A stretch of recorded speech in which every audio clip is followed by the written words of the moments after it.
By the end of this video, a lot of you will probably have to cancel your next therapy session because you will realize the true source of your unhappiness. What most people want, what they really want, isn't to be rich. It's to be comfortable financially, not have to worry about money because we equate that with happiness.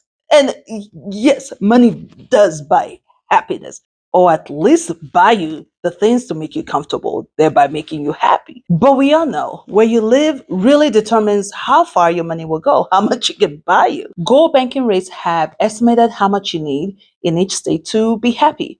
Cost of living for each state was factored in. So let's see how much you need to earn every year to be happy in your state, shall we?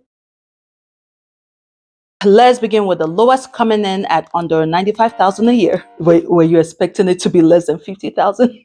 To be happy, the least amount of money you should be making is within 90 to 95,000 a year.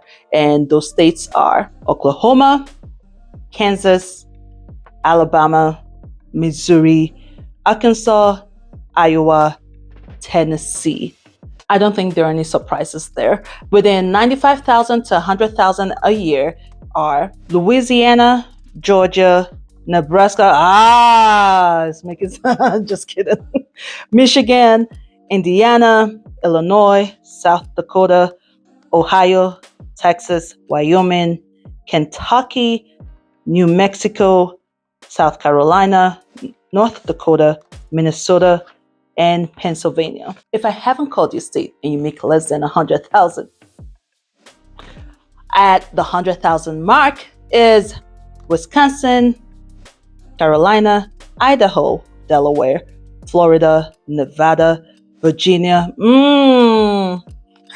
just kidding, Montana, Utah. You need 109,000 to be happy in Utah. I thought that was a lower cost of living, but what do I know? Now, that is just between 100 and 110. Have I called your state yet? It gets worse if I haven't called your state. For 110 to 120, it is Colorado, Arizona, New Jersey, Maine, Rhode Island, Connecticut. No one is surprised.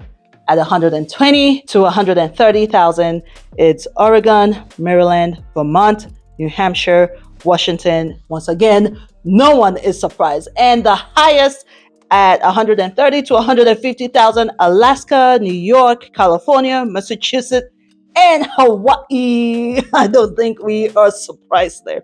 Now, here's the good news, bad news, the good cup, bad cup. They did say it takes a lot less for emotional well-being.